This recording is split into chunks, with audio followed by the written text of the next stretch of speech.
Hello, everyone. Welcome back to Webtoon Book Club. Today's story is Moon U. This is a very wacky, funny, and very ridiculous story. So, our story basically begins with humanity needing to face the threat of an asteroid hitting it. So, what they do, while they do have a few decades in it, they do have quite a number of years in advance to prepare for it, is that they send scientists and engineers and a whole bunch of people up to the moon to establish a base and come up with a countermeasure to take care of the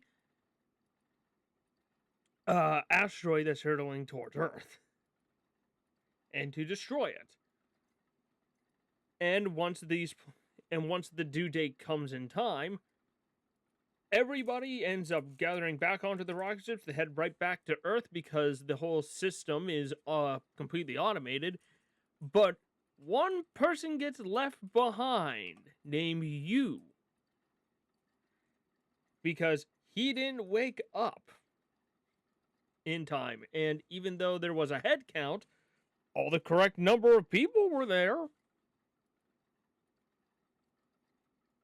But he got left behind anyway. So when the system goes off and hits the asteroid, it does destroy it and break it into pieces.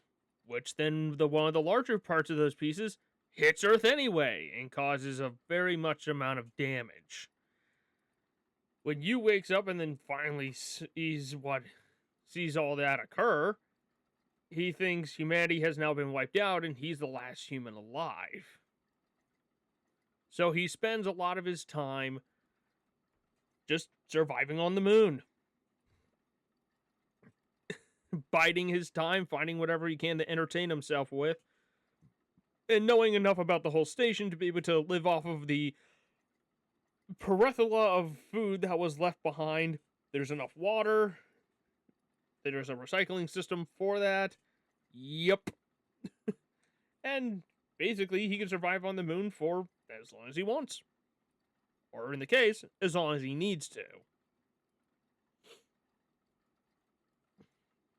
And the shenanigans from there basically ensues. And it's just basically him doing silly stuff, being a funny, crazy man, and just trying not to allow himself to lose his mind.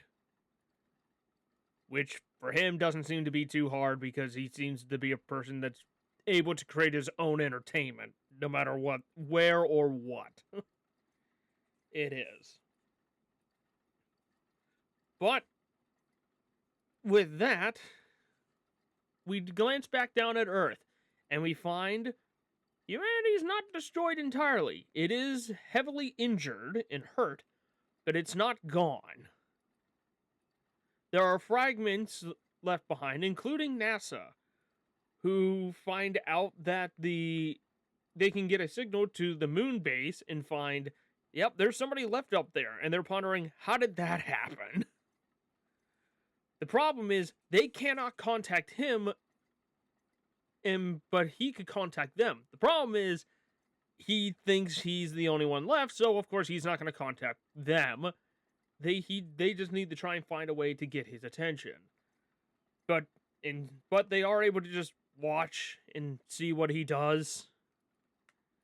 And the problem is them connecting to the moon base, because of systems being damaged, they cannot stop it from basically broadcasting to the rest of the world. So the problem ends up becoming, if they need to try and see what he's doing so they can make attempts to contact him, it will broadcast out to the rest of the world. And they just decide, and for the few times they end up doing this, they then find people who do end up seeing this through whatever amount of TV access or whatever they're able to see it through. And he ends up Yu ends up becoming a symbol of hope. That everything will be better. Everything can get better. Because here's a man trapped on the moon with no hope of coming home, who just seems to be managing to just chug along with his everyday life like nothing's really all that wrong. Of course, the guy also constantly embarrasses himself because he doesn't know that people are watching him. But Yu is not entirely alone. He ends up finding he's on the moon with a kangaroo. Why a kangaroo? I don't know. The story tries to excuse it as something for research or meat or something. There's just a kangaroo there. That's all you need to know. He's on the moon with a kangaroo. And that kangaroo constantly beats the ever-living crap out of him. And it's really funny. So, NASA ends up coming up with an idea to try and get Yu's attention, which is to contact the rest of the world through the broadcast and to tell them, and to basically tell people in certain coordinates across the planet's face to turn on lights at a certain time on a certain day. So when the lights are on, it'll be facing the moon and you will see it. So when it finally gets to that point, the message doesn't entirely come out how they thought it was going to, I don't think. But it does get across to you that people are still alive. And humanity is not gone. But the reason why they become so desperate to resulting into such manners is because they find there's another asteroid coming. That was roughly the same size as the one that hit the Earth, that was going to hit the Earth the first time. So they need to come up with a new defensive measure to be able to take care of it. Luckily, there's a lot of rockets still left on the moon because they only needed a few to make the plan work the first time. But they had a bunch of extras as contingencies for if the first launches missed. So, now that they're able to contact you, they basically are they're basically working together with him to try and save the Earth from this new asteroid threat. And that works out pretty well. He's able to get everything into place. He's able to get the coordinates all set and ready. And things like it's going fine. There is this underlying mystery that things keep being moved or disappearing, and you can't figure out why. And it later is discovered that there was somebody else left there too. And that person has more fully gone completely crazy bonkers. So, you just kind of leaves him be. But there is a plan that they could convert one of the rockets to allow you to be able to come back to Earth. So that ends up being set up. So why you and this other guy left behind was because there was this secret stowaway mission thing going on where more people were actually brought to the moon than there was supposed to be, because there was, like, I guess some espionage stuff going on or whatever. I don't know. The whole situation is very wacky. But because those guys were able to come back and they did a head count to make sure they had everybody, that meant the 2 extra people that came back took the place of you and this hermit guy